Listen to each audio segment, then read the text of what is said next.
নির্বাচনের উত্তাপ শেষ হয়েছিল, কিন্তু সহিংসতার আগুন নিভেনি। ভোটের দিনের পরপরই বগুড়ায় হামলার শিকার হন হরিজন সম্প্রদায়ের সন্তান পরিচ্ছন্নতা কর্মী সুনীল বাসফোর। ছুরি আঘাতে গুরুতর আহত হওয়ার পর তিনি আর ফিরে আসেননি। আজ ১৯ ফেব্রুয়ারি, এতদিন পেরিয়ে গেল, কিন্তু অভিযুক্ত এখনও গ্রেপ্তার হয়নি। এই বিলম্ব শুধু একটি পরিবারের বেদনা দীর্ঘ করছে না, এটি জনমনে প্রশ্ন তৈরি করছে, আইনের গতি কি সবার ক্ষেত্রে সমান? একটি নির্বাচনের পর যদি একজন সাধারণ শ্রমজীবী মানুষ নিরাপত্তা না পায়, তাহলে আমরা কিসের গণতন্ত্রের কথা বলি?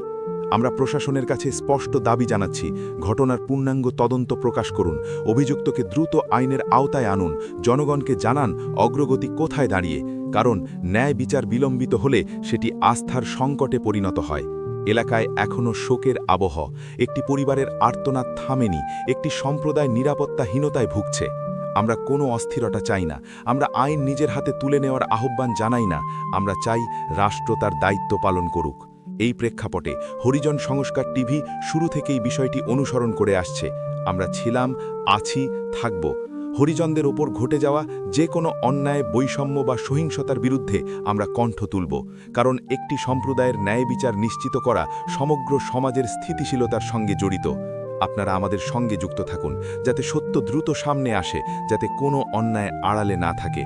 আজ ১৯ ফেব্রুয়ারি, সময় পেরোচ্ছে, কিন্তু ন্যায় বিচারের অপেক্ষা দীর্ঘ হওয়া উচিত নয়। সুনীল বাসফোরের প্রতি সম্মান জানিয়ে আমরা আবার বলছি, দ্রুত গ্রেপ্তার হোক, স্বচ্ছ বিচার হোক, আইনের মর্যাদা রক্ষা হোক, ন্যায় বিচারই হোক শেষ কথা।